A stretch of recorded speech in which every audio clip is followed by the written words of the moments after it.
नून league की जानिब से भी अपने मंशूर का ऐलान कर दिया गया है, जिसमें नैब का खात्मा, 1 करोड़ से ज़ायद नौकरियों की फराहमी, गुर्बत और बेरोज़गारी में कमी, सस्ती बिजली गैस की फराहमी के वादे शामिल हैं। अब दूसरी जानिब पीपल्स पार्टी ने नून लीग के मंशूर को कॉपी पेस्ट मंशूर करार दे दिया है। मंशूर के जो अहम नुकात हैं उनमें से एक नुकता नैब का खात्मा भी है, लेकिन बड़ी इंटरेस्टिंग तौर पे हम कह सकते हैं, दिलचस्प तौर पे जो मंशूर है उससे हमें वोट को इज्जतों का बयानिया भी कहीं गायब नज़र आता है। और इसकी क्या वजह है, इस सब पे बात करने के लिए मेरे साथ मौजूद मेहमान मौजूद हैं, सीनियर रहनुमा बैरिस्टर ज़फ़रुल्लाह खान साहब। बहुत शुक्रिया बैरिस्टर साहब ज्वाइन करने वक्त देने के लिए।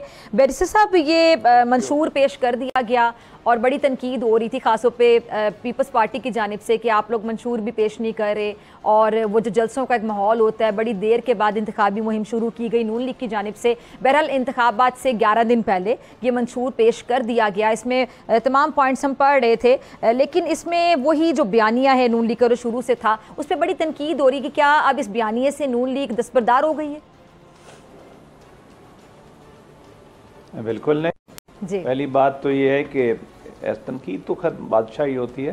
पीपल्स पार्टी का मंशूर भी सैटरडे को है, हमारा भी सैटरडे को है। उससे पहले उन्होंने कुछ पॉइंट दिए थे लोगों को, लिहाजा उनकी बाकी जो चाहे करें। देखिए बयानिया क्या है, बयानिए में ये यह था कि वोट को इज्जत दो, कि आप पाकिस्तान में वो कवानीन बनाएंगे, वो कल्चर बनाएंगे जिसमें आवाम की अक्सरियत की राय गालिब होगी। वोट को इज्जत दो एक पॉलिटिकल स्लोगन है, जब लॉ में ट्रांसलेट होगा वो हमने लिख दिया है। मसलन हमने ये कहा है कि हम आइन की दफ़ा 62-63 को अवामी मांगों के मुताबिक वहाँ ले जाएंगे जो 73 के आइन में कौम ने इत्तफाक किया था, और जो मार्शल के ज़माने में उसमें अमेंडमेंट आई थी वो हम ख़त्म करेंगे। तो अवाम के पास ही पावर जाएगी, यही अवाम का बयानिया होता है।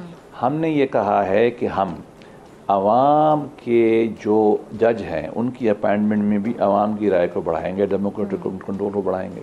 हमने ये कहा है कि जजों की जो इंक्वायरियाँ होती हैं वो खुद होती हैं और कुछ अमल नहीं होता, करते ही नहीं है। चलो आजकल तो काजी साहब कर रहे हैं, पहले तो होती नहीं है।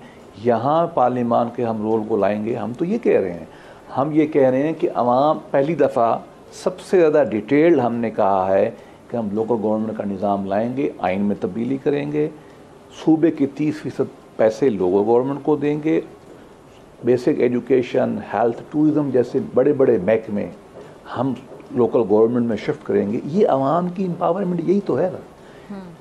जब हम कहेंगे कि वोट को जो दो, उसको जब ट्रांसलेट आप करते हैं तो फिर इस तरह ही आप करते हैं। तो हमारा पूरा मंशूर, अच्छा एजुकेशन को हमने कहा हम बढ़ाएंगे, यूथ को 30% पूरा नेशनल बजट यूथ पे हम लगाएंगे। हम अपने बयानिए पे कायम हैं, लेकिन लैंग्वेज लॉ की और होती है, पॉलिसी की लैंग्वेज और होती है, और जलसे की लैंग्वेज और होती है। ये अगर किसी की समझ में नहीं आता तो मैं समझा देता हूँ। ठीक है जी, ठीक है। अच्छा बैरिस्टर साहब, ये तो चले मंशूर की बात हो गई, मंशूर का आपने जिक्र कर दिया, लेकिन दावे भी बड़े बड़े किए जा रहे हैं, लेकिन हुकूमत कैसे बनाएंगे? क्योंकि अक्सरियत सादा किसी के पास आती दिखाई नहीं देती है। फिर क्या हमें वही चेहरे इकट्ठे नज़र आएंगे जो अभी एक दूसरे पर तुंदो तेज़ तनकीद के निश्तर बरसाए चले जा रहे हैं? देखिए मैं नजूमी नहीं हूँ, ना ही मुझे कोई शौक़ है इल्म नजूम का। मैं सियासियात और कानून का तालिब इल्म हूँ, और उसमें आप काफ़ी तजुर्बा रखते हैं। आप किस बुनियाद पे आप कह रहे हैं कि सजाती नज़र नहीं आ रही।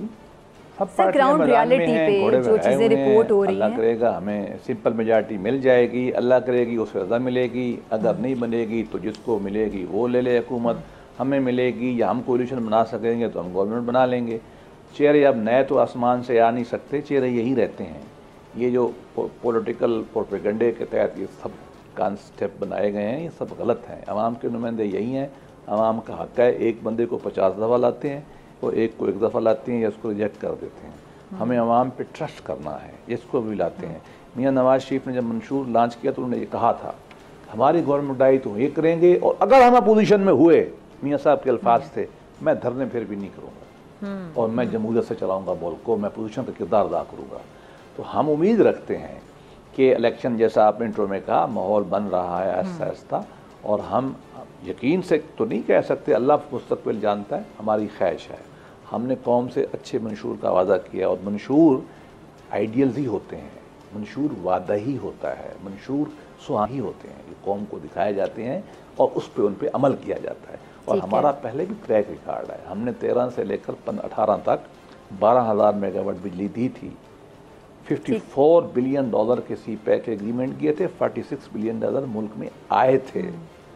2 बड़े डैम मंगला तरबेला के बाद त्यामीर भाषा और ये जो हैं, ये 2 हमने शुरू किए थे। एक डैम में 142 बिलियन की ज़मीन खरीदी हुई थी। हमने फाटा को ख़त्म किया था, हमने कश्मीर को लोकल ऑटोनॉमी दी थी, जीबो को दी थी। हमने कोई वादे नहीं किए थे, हमने करके दिखाया था। और इंशाअल्लाह अब हम ज़्यादा अपने आप को बेहतर पोजीशन में समझते हैं। इंशाअल्लाह हम और इसको आगे ले जाएंगे। सब्सक्राइब करें और बेल दबाएं ताकि कोई खबर रह न जाए।